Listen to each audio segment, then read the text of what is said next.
Hello everyone, my name is Jingles, and today I am going to be telling you all some amazing, hilarious, incredibly depressing stories about things that have happened to me in the past. So yes, this is story time, and I hope you enjoy whatever's playing in the background. It's either skinning or gaming, we'll see. Okay, so this first one is what I refer to when I'm telling my friends and everyone else about this, is the cursed sleepover. So this was back when I was around like 10. It was one of my first sleepovers ever, and I was super excited. It was at my house. I invited about maybe like 4 of my close friends over, so it wasn't too big. It was just enough, and we were having a good time. Until the first thing that happened was one of my friends, I don't remember exactly like when or how it happened, but all I know is that she had a gigantic, enormous, like explosive bloody nose. So she like went to the bathroom, obviously, and when she came out of the bathroom, I think she was all better, whatever, she just had some tissues with her, but the bathroom was not, it wasn't okay. There was literally blood everywhere. It looked like a murder had happened. And of course my mom, being the clean freak that she is, was like incredibly upset about this, that like the white bathroom was all destroyed with blood. It was pretty bad. And that's not even the worst part. Let me tell you. We all go to sleep, whatever, had a fine time. And I didn't even know about this until like 8 a.m. in the morning when the rest of us woke up. But apparently, one of my friends was really not feeling well. She had gone to the bathroom, she had started throwing up, and she was like, gee, I think I have the stomach flu. So at like 3 a.m., she went downstairs into my parents' room, who were sleeping, and she was like, I think I have the stomach flu, I need to go home.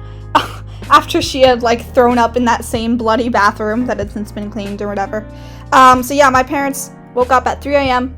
They called the girl's mom. She came to pick her up, and that was that.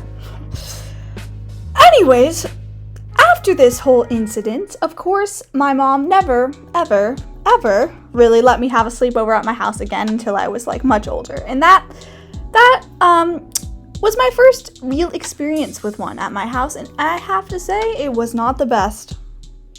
Okay, so this one happened, I think it was 2 years, yeah, it was 2 years ago now, during the spring. I was I was trying out for crew, which is rowing. It's a sport, if you didn't know that. And they were having us like run, except our high school has issues, and like the field that's right near it was like under construction, so it was all closed. So instead of like running around the field, there's like this literal like sidewalk that goes all the way around it. So they were just having us like run on the sidewalk around it, which is actually important for this story, because while we were doing our laps, I'm a fairly clumsy person in general. Like, I kind of fall all over the place, and I don't know what was happening. I was literally just running. I didn't even trip on anything. I just, like, tripped on air, essentially, and I fell down. And I scraped my knee. I don't know if scrape is the right word. I, like, literally gouged open my knee. Sorry for the gross imagery there. You would not want to see a picture. And it started bleeding literally everywhere. It was pretty bad.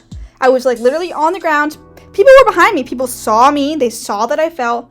I was literally on the ground with like my bloody knee, and I wasn't like super in pain or anything. I was just like, what the frick? What?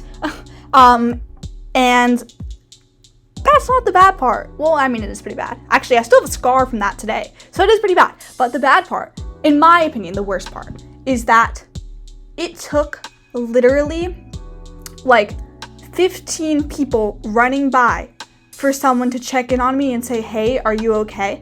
Like, that was terrible. Like, I was just sitting there, like, sad and like clearly injured, and like all these people just like ran by. Like, they didn't even look at me. I'm like, what the frick? Hello? Yeah. I've since quit crew, because of a bunch of reasons, but it was just terrible. The one girl finally did stop and was like, hey, are you okay? What's happening? And she helped me walk back to, like, the coaches or whatever. And literally, even though it was, like, a huge injury, like, the guy was like, I was like, do you have any Band-Aids or anything? And he was like, I don't know. Like, he, like, didn't even, like, have any medical supplies or whatever. And I was like, okay, I'm gonna have to go home. And, like, he wasn't even, like, super understanding. Like, this wasn't just a cut. This was, like, my mom thought I needed to go to the hospital for stitches, and this kid was like, I think you should stay and like get back to working out. I'm like, absolutely not, goodbye.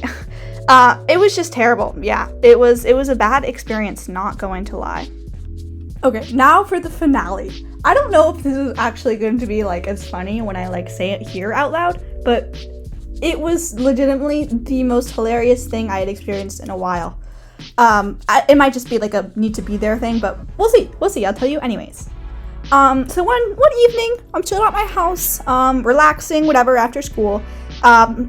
By the way, this was last year, during the school year. And I get one of those texts that's like totally one of those scams. It was like asking about your car's extended warranty or whatever. I'll put the actual texting log on screen because it actually happened, I swear. But the twist was that it wasn't asking about my extended car's extended warranty. It was asking about my math teachers at the time. And I thought that was like the funniest thing because she wasn't just like some random teacher. Like we all like my friend group all like made jokes about her and stuff. Like she was awesome. And I thought that was so funny. I'm a pretty gullible person, by the way. I legitimately thought that they just had like the wrong number, and I thought it was a crazy coincidence, and it was like the best thing ever. It was awesome. I sent like a screenshot to my group chat with my friends. We all had an amazing laugh. We talked about it at school the next day too, but I never responded to that text. So that's where that portion of the story leaves off. But about like a month or so later, I was bored in like advisory, which is like our homeroom or whatever, except it's not like at the beginning of the day. And my homeroom teacher is awesome. He's amazing. Like we like normal advisories, like talk about like their feelings or whatever and stuff happening. My guy just like, I kid you not, one of the advisors we went outside, and he walked down the street to Dunkin' Donuts and bought us all donuts, and we played Uno. Like, it's epic. Anyways, so we were in advisory, and I was bored because we weren't really doing anything that day, as usual. Talking to a friend, and we were just thinking about like fun memories.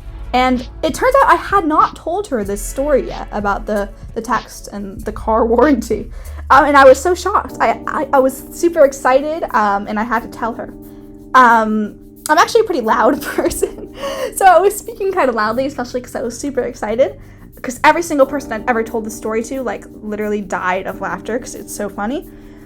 Anyways, I was talking about how it happens or whatever, and while I'm doing that, in that moment, I get a text, I look at my phone, and it's from the scammer.